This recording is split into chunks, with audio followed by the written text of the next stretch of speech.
The Restoration Era and Poetry. The Restoration period was marked by the prominence of poetry as the most popular and influential form of literature. Poetry not only reflected the times but also had a significant impact on political events. In this era, England did not have a national epic like other countries, and several poets attempted to fill this void. Sir William DAvenant was among the first poets to venture into writing an epic during the Restoration. His unfinished work, Gondibert, was of epic length and received praise from figures like Hobbes. However, it employed the ballad form, which drew criticisms for being unflattering and unheroic. The prefaces to Gondibert reveal the Restoration's struggle to establish a formal epic structure, aligning itself with classical literature. John Milton's Paradise Lost was another significant work published during this period. Although often studied separately, Milton shared the ambition of writing the English epic and chose blank verse as his medium. Unlike DAvenant, Milton aimed to tell a universal story, not just an English one, with Paradise Lost, emphasizing Christianity over English exceptionalism. Richard Blackmore made efforts to write epic poems centered around King Arthur, a matter of English national founding. His works, Prince Arthur and King Arthur, were long and hypnotic, but did not achieve critical or popular success. Blackmore's slow-paced poetry earned him the nickname Never-Ending Blackmore, famously ridiculed by Alexander Pope in the Dunciad. The Restoration era concluded without the emergence of a distinct English epic, as Beowulf was unknown to Restoration authors and Old English was incomprehensible to them. The preferred rhyme scheme during the Restoration period was the rhyming couplet in iambic pentameter, which dominated all types of poetry. Poets occasionally experimented with classical meters but rarely deviated from the rhyming couplet in iambic pentameter. John Dryden argued that this form had the appropriate restraint and dignity for lofty subjects, providing a complete and coherent statement. The mock heroic couplet, known as Hudibrastic verse, became popular after Samuel Butler's Hudibras in 1672. It featured iambic tetrameter couplets with unexpected rhymes, primarily used for satire. Jonathan Swift later employed this form extensively in his poetry. Prominent poets of the age included Edmund Waller, Dryden, Rochester, Buckingham, and Dorset, who were closely associated with the court of Charles II. Aphra Behn, Matthew Prior, and Robert Gould were royalist outsiders who also contributed significantly to poetry. Court poets displayed sexual awareness, satirical wit, and an ability to dominate their rivals. Many of them were also playwrights, producing works for both the stage and page. Notable figures such as Behn, Dryden, Rochester, and Gould deserve special mention for their contributions to this literary landscape. Samuel Butler. Samuel Butler was a renowned poet and satirist known primarily for his magnum opus Hudibras. This satirical poem holds a special place in English literature as one of the most memorable burlesque works, distinguished by its successful attack on ideas rather than personalities. Butler's satire in Hudibras takes aim at the fanaticism, pretentiousness, pedantry, and hypocrisy that he observed within militant Puritanism, a movement marked by its extreme tendencies. Throughout the poem, Butler employs his wit and keen observations to criticize these aspects wherever he finds them. Hudibras gained immense popularity during its time and left a lasting impact on the English language. Several phrases and expressions from the poem have become part of the English dictionary, attesting to its cultural significance. It not only achieved popularity but also inspired numerous imitators who attempted to capture the essence of Butler's satirical prowess. While Hudibras draws inspiration from Miguel de Cervantes' Don Quixote in its characterization, it diverges from its source material by incorporating a multitude of references to contemporary personalities and events. This approach allowed Butler to infuse his satire with a more current and relevant context. Moreover, the poem bears the influence of earlier satirists like John Skelton and Paul Scarron, particularly Scarron's Virgil Travesty, a satirical work targeting classical literature, notably Virgil. Over the centuries following Butler's death, Hudibras enjoyed numerous reprints and editions, attesting to its enduring popularity and significance in English literature. Notable editions include those edited by Zachary Gray in 1744 and Treadway Russell Nash in 1793. However, it was John Wilders who produced the standard edition of the poem in 1967, ensuring its preservation for generations to come. Sir William DAvenant. Sir William DAvenant was an English poet and playwright whose remarkable career bridged the Caroline and Restoration eras of English Renaissance theatre. His theatrical activity extended across the turbulent period of the English Civil War and the interregnum, showcasing his adaptability as a playwright. DAvenant's literary achievements and versatility were exemplified by works like The Wits, a successful comedy, and a series of masques including The Temple of Love, Britannia Triumphans, and Luminalia. Additionally, he published a volume of poems titled Madagascar in 1638. DAvenant's connection to Shakespeare added an intriguing dimension to his life, as rumors suggested that the great playwright might have been his father or godfather.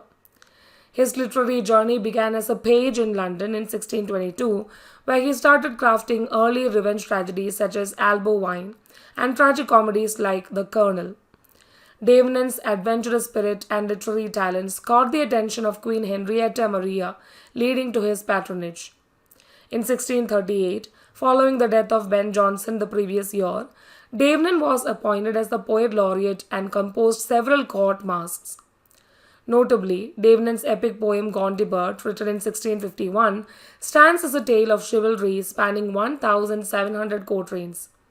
His involvement in the Royalist cause during the English Civil War led to his appointment as the Lieutenant Governor of Maryland by Queen Henrietta Maria.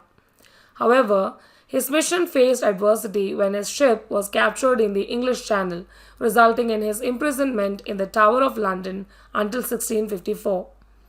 During his imprisonment, DAvenant's creative spirit endured. He produced The First Day's Entertainment in 1656, a work cleverly concealed as declamations and music, which ultimately paved the way for the inception of England's first public opera. Among his notable accomplishments was The Siege of Rhodes, made a representation by the art of perspective in scenes, and The Story Sung in Recitative Music, published 1656, a groundbreaking work in the development of English opera.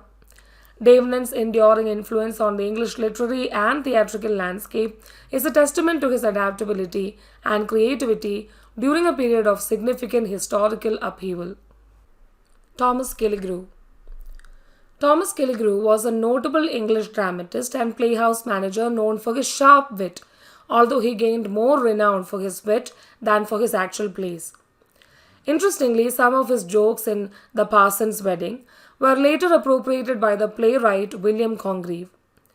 Kiligrew's literary career included the publication of two tragicomedies in 1641, namely The Prisoners and Claracilla. These works were likely produced before 1636. In 1647, Kiligrew followed Prince Charles into exile, and after the Restoration, he received favorable court appointments. In 1660, along with Sir William DAvenant, Kiligrew obtained a patent for one of the two new playhouses. What set this patent apart was that the performances at their theatre did not require licensing by the master of the revels, Sir Henry Herbert. A dispute arose with Herbert, but Kiligrew made significant concessions while continuing independently of DAvenant. Consequently, Kiligrew's company became known as the King's Men. One of Kiligrew's notable achievements was the construction of the original Theatre Royal in Drury Lane, London, in 1663, which would go on to become Drury Lane Theatre. In 1664, his plays were published, and he held the position of Master of the Revels from 1673 to 1677. Kiligrew's contributions to English theatre, both as a playwright and a key figure in the management of playhouses, left a lasting impact on the theatrical landscape of his time. Nahum Tate. Nahum Tate was a notable Irish poet, hymnist, and lyricist who achieved the prestigious position of Poet Laureate in 1692. His literary contributions span various genres, making him a multifaceted figure in the world of literature.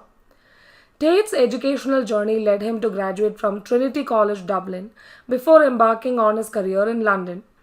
While he did write several plays, he is most renowned for his adaptations of works by Elizabethan playwrights. Perhaps his best known work is his 1681 adaptation of Shakespeare's King Lear, which notably concluded with a happier ending, wherein Cordelia marries Edgar. This version of King Lear remained a prominent theatrical production well into the 19th century. Tate also made significant contributions to the world of opera.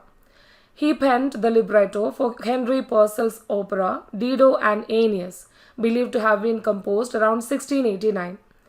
His collaborations extended to the realm of religious poetry, notably teaming up with Nicholas Brady to create a new version of the Psalms of David in 1696, which included hymns that found enduring places in Protestant worship. Some of these hymns include While Shepherds Watch, Through All the Changing Scenes of Life, and As Pants the Heart for Cooling Streams. In a testament to his versatility, Tate took on the task of completing the second part of Absalom and Achitophel on behalf of the esteemed poet John Dryden. Although Dryden provided the finishing touches, including the inclusion of portraits of Elkanah Settle and Thomas Shadwell, Tate's involvement in this project is noteworthy. Among Tate's noteworthy poems is Panacea, a poem upon tea, showcasing his ability to engage with contemporary themes. His accomplishments in the literary arena culminated in his appointment as Poet Laureate in 1692, succeeding Thomas Shadwell in this prestigious role. Tate's legacy endures through his diverse contributions to poetry, drama, and hymnody. Thomas Shadwell. Thomas Shadwell was an English dramatist and poet laureate known for his comedic works and his noteworthy role in John Dryden's satirical writings. He received his education at Caius College, Cambridge, and later at the Middle Temple in London. Following the restoration of the monarchy in 1660, Shadwell emerged as one of the court wits and established connections with influential figures such as Sir Robert Howard and Edward Howard. Shadwell's literary endeavors primarily revolved around comedies of manners characterized by their broad humor. Notably, he satirized the Howard brothers in The Sullen Lovers, an adaptation of Molière's work. Throughout his career, Shadwell penned 18 plays, including works like The Royal Shepherdess, The Enchanted Island, adapted from Shakespeare's The Tempest, Psyche, and The Libertine. He also contributed to the translation of Juvenal's The Tenth Satyr and composed scathing attacks on John Dryden, which played a prominent role in their literary feud. Shadwell's political alignment with the Whigs during the political crisis of 1678 to 79 marked a turning point in his friendship with Dryden. He expressed his Whig sympathies through works like The Lancashire Witches, which included anti-Catholic propaganda and criticisms of the Anglican clergy. This stance further strained his relationship with Dryden, leading to a series of satirical exchanges in 1682. Among the most famous works to emerge from this feud are Dryden's Absalom and Achitophel, and his mock heroic satire Macflechno. Their disagreement encompassed both political and artistic differences, particularly Dryden's disregard for Ben Jonson's wit, which Shadwell held in high regard. Following Dryden's removal from the positions of Poet Laureate and Historiographer Royal during the Glorious Revolution, Shadwell assumed these roles. In many of his plays, Shadwell continued to explore the style of comedy known as the comedy of humours. These works served as a bridge between Ben Jonson's artistic approach and the emerging era of realistic fiction typified by writers like Henry Fielding. Some notable works during this phase of his career include The Humorist, The Miser, Epsom Wells, The Virtuoso, The Squire of Alsatia, Bury Fair, The Scrowers. While Shadwell achieved considerable success during his lifetime, particularly with Epsom Wells, he later faced competition from the rising popularity of farces. His final play, The Scorers, is seen as a precursor to the sentimental comedy genre. Shadwell's legacy endures through his contributions to the evolution of English theatre during the late 17th century.